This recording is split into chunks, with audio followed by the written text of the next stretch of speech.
So, watching women's college basketball, it's very clear just how important Lisa Bluder has been to the sport of basketball, especially women's basketball and in basketball in general. The largest basketball audience in history, with 32.3 million watchers, is on the verge of going extinct. The future generation of women's basketball is being discreetly destroyed by a coaching catastrophe.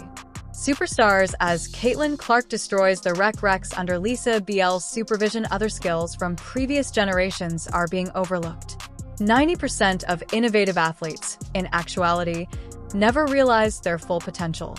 After just 3 minutes of gameplay, a star player was benched. Your favorite rising star might be the next. The basketball world is about to blow apart, and what I'm going to tell you will alter your entire perspective on the sport's future. Because Caitlin Clark right now, obviously, she is the star of basketball, men's or women's. If you are, debate a wall. She is the star of basketball. And the thing is, when it comes to Caitlin Clark, is that the reason why she blew up is because of...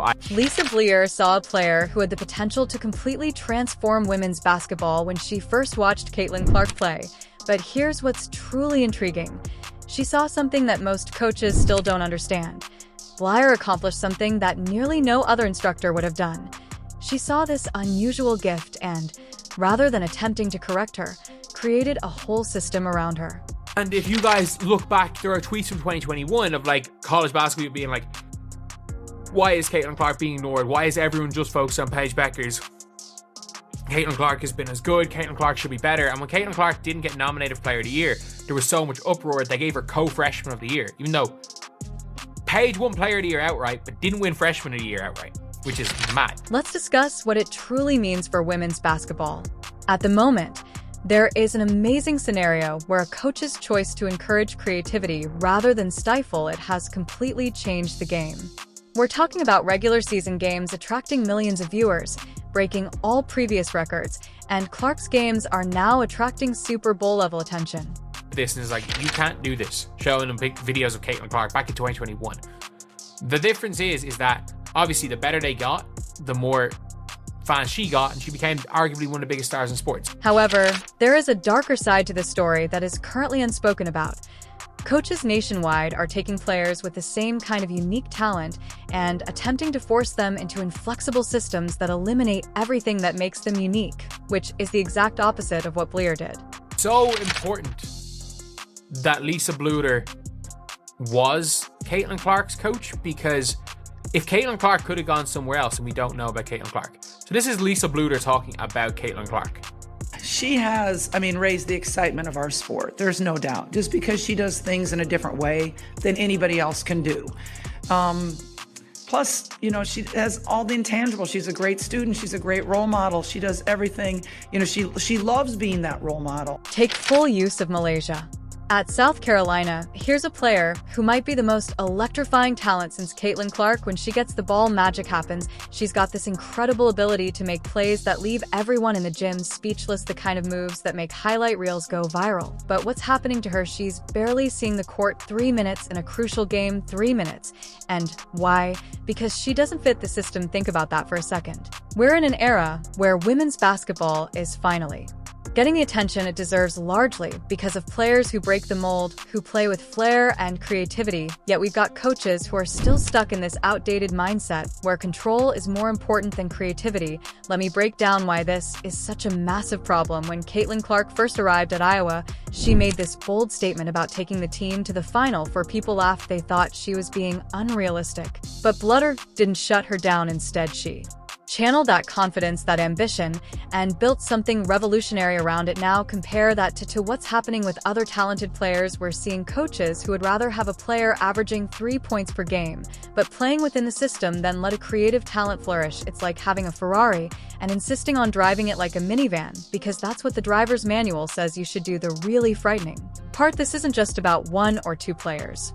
This is a systemic issue that's threatening to derail the future of women's basketball just when it's finally getting the recognition it deserves. We're at this crucial tipping point where the sport could either embrace what makes it special and unique or retreat back into the safe, predictable patterns that kept it in the shadows for so long.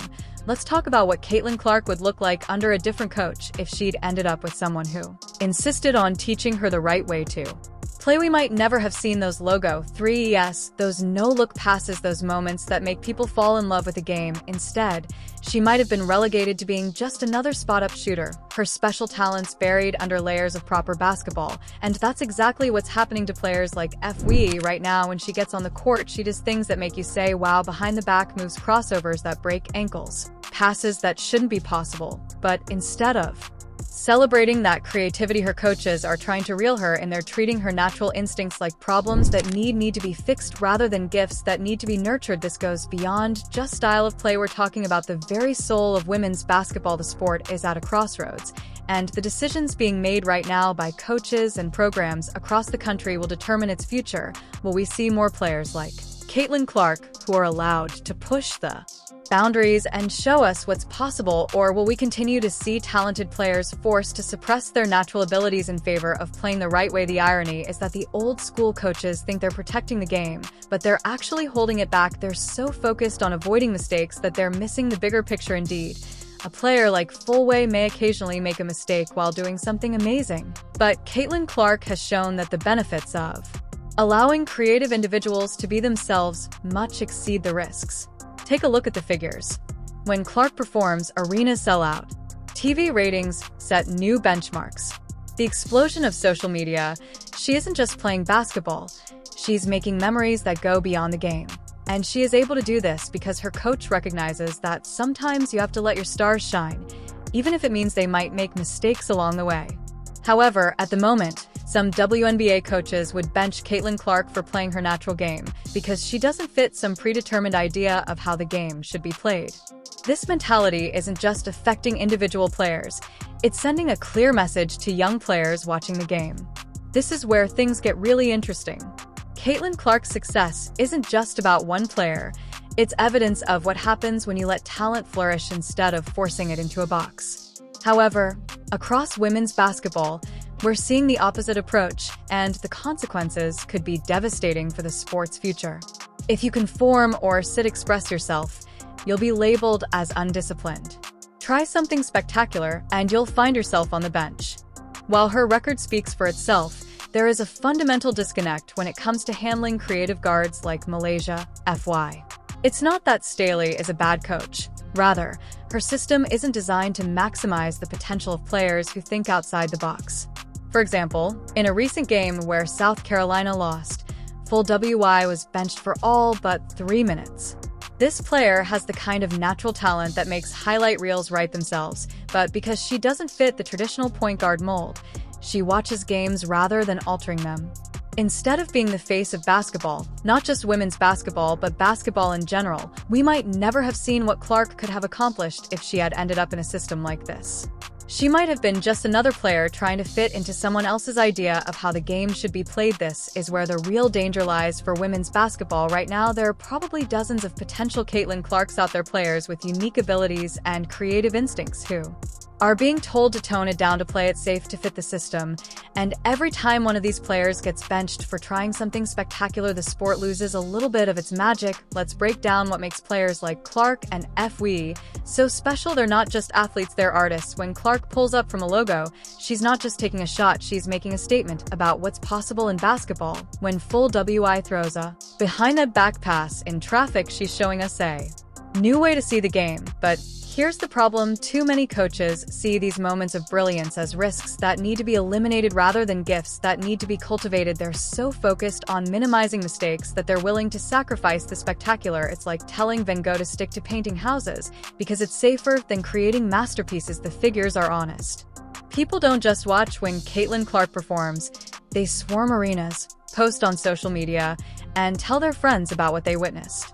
She's attracting new fans to women's basketball because she plays it her way, not because she plays it safe.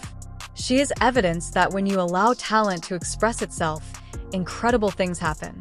However, for every Caitlin Clark who finds her Lisa Bluder, there are players like Fulwiley who are trapped in systems that don't know how to handle their gifts. These players face a harsh choose style that minimizes their innate skills or run the risk of being seen as unruly, and observing the success of players like Clark has demonstrated that there is a sizable audience out there eager for thrilling, creative basketball. But if coaches continue to place more emphasis on control over creativity, they run the risk of losing that momentum. From the bench, this is about more than just playing time or individual statistics. It's about the future of women's basketball. The development of every young player watching is harmed when a player like FY is benched for playing with flair. It sends a message to all of them that being different is risky, that creativity is a liability, and that the safest path is the only path. The irony is that many of these coaches likely believe they are acting in the best interests of their players and the sport by prioritizing teaching discipline and fundamentals over allowing for creative expression, but they are overlooking an important detail.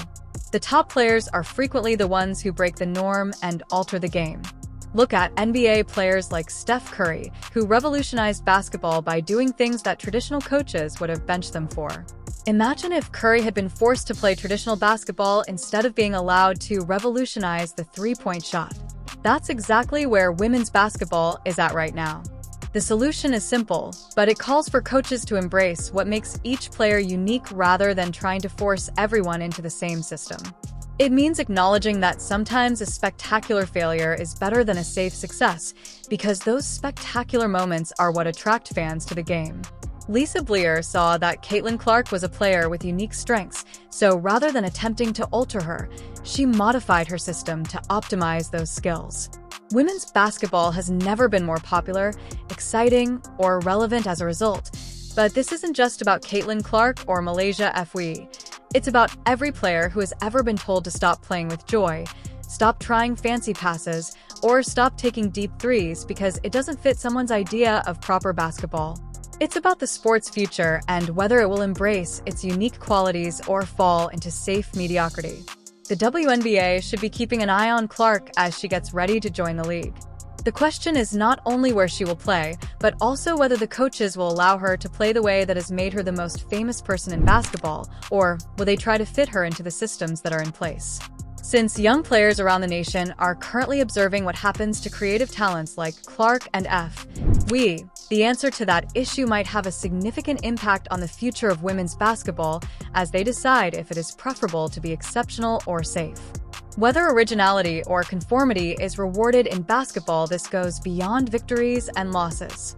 It concerns whether women's basketball can take advantage of this opportunity to grow into something genuinely unique, or if traditional thinking would prevent it from doing so. Caitlin Clark's success has demonstrated what can happen when talent is allowed to bloom and players like Malaysia are treated with respect. FWI demonstrates to us how quickly that promise can be squandered and how quickly time is running out. Never before has women's basketball received as much attention, momentum, or growth potential, yet taking advantage of this opportunity demands have the guts to recognize that sometimes the most beautiful basketball doesn't look like what's in the coaching manual, to encourage originality above conformity, and to let players be themselves. The future of basketball for women is uncertain. Will we see more Caitlin Clarks, more players who transform our understanding of what's possible on a basketball court, or will we continue to see innovative skills stifled in favor of safe, predictable basketball? The answer to that question will impact the sport for centuries to come. Lisa Bluder's actions with Caitlin Clark went beyond simple coaching. It served as a model for women's basketball's future. The question now is whether other coaches will have the guts and discernment to adhere to it, or if they will keep painting by numbers while masterpieces rest on their bench.